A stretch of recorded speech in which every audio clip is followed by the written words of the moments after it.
తెలుగు దర్శకుడు సందీప్ రాజ్ తిరుమలలో వివాహం చేసుకున్నారు.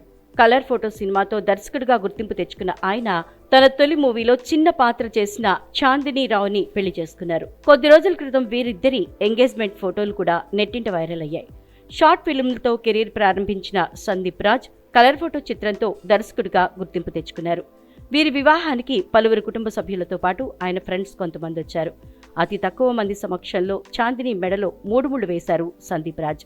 పెళ్లికొచ్చిన వారిలో టాలీవుడ్ నటి దివ్య శ్రీపాద, నటుడు వైవా హర్ష, యాంకర్ సుమ కొడుకు రోషన్ తదితరులు ఉన్నారు.